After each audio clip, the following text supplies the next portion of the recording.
సుమన్ టీవీలో మీ personal and business promotions కోసం కింది నెంబర్కి కాంటాక్ట్ చేయండి. అందరికీ నమస్కారం.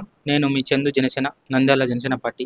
ఈరోజు మనం నిన్న విడుదలైనటువంటి ఉమ్మడి ఎన్డీఏ ప్రభుత్వానికి సంబంధించినటువంటి మేనిఫెస్టో గురించి, ఆ మేనిఫెస్టోని చూసిన వెంటనే నాకు చాలా ఆనందంగా అనిపించింది. ఎందుకంటే మొదటి సంతకం మెగా డిఎస్సి మీద పెడతానడం, అదేవిధంగా అలాంటి చట్టాలు ఆంధ్రప్రదేశ్ రాష్ట్రంలో రాకుండా చేయడానికి ఎన్డీఏ ప్రభుత్వం ఎప్పుడు రుణపడి ఉంటుందని తెలియజేయడానికి ఈ యొక్క మేనిఫెస్టో నిదర్శనం.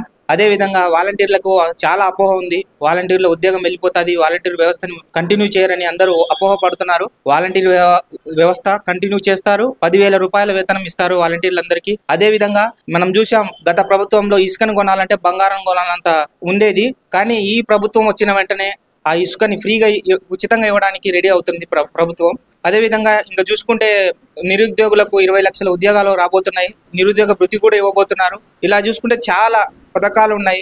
మహిళలకు అయితే వంట గ్యాసులు కానీ, మహిళలకు ఉచిత బస్సు ప్రయాణం కానీ, ఇలా చాలా పథకాలు ప్రవేశపెట్టడం చాలా సంతోషకరం. వైఎస్ఆర్సీపీ ప్రభుత్వం చేసినటువంటి దుర్మార్గాలను, దౌర్జన్యాలను ఈ యొక్క మేనిఫెస్టో ద్వారా ఒక సంకేతం తెలియజేశారు.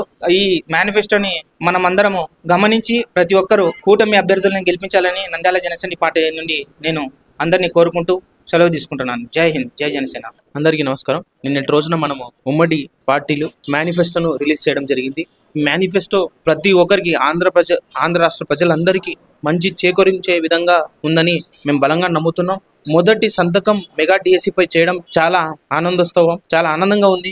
ఈ ఫస్ట్ పెట్టడం, మొదటి ప్రయారిటీ నిరుద్యోగులకు ఇవ్వడం ఉమ్మడి ప్రభుత్వానికి నేను ధన్యవాదాలు తెలియజేస్తున్నాను జనసేన పార్టీ తరఫున. అలాగే వృద్ధాప్య వితంతు పెన్షన్ ని కూడా పెంచారు. వృద్ధాప్య పెన్షన్ 4,000 రూపాయలు, తర్వాత వికలాంగులకు 6,000 రూపాయలను పెంచారు. మహిళలకు ఫ్రీగా బస్సులను కూడా కేటాయిస్తున్నారు. చాలా ఆనందోత్సవం, మాకందరికి చాలా హ్యాపీగా ఉంది మేనిఫెస్టో చూసిన తర్వాత. ఈ వైఎస్ఆర్సీపీ వాళ్ళు చేసిన మేనిఫెస్టోని కంపేర్ చేసుకుంటే మన ఉమ్మడి ప్రభుత్వం చాలా ప్లాన్డ్ గా ప్రతి ఒక్కరికి, వృద్ధులకు, నిరుద్యోగులకు, యువతకు అందరికీ దగ్గరికి చేకూర్చే విధంగా ఈ మేనిఫెస్టో ఉందని చెప్పేసి, ఈ మేనిఫెస్టోతోనే ఈ ఎలక్షన్ లో అధికమైన మెజారిటీతో ఉమ్మడి ప్రభుత్వం రాబోతుందని మేము బలంగా నమ్ముతున్నాం. ఖచ్చితంగా మేము కష్టపడి ఈ ఉమ్మడి ప్రభుత్వాన్ని గెలిపించే విధంగా కష్టపడతామని చెప్పేసి సందర్భంగా తెలియజేసుకుంటూ జై హింద్, జై జనసేన.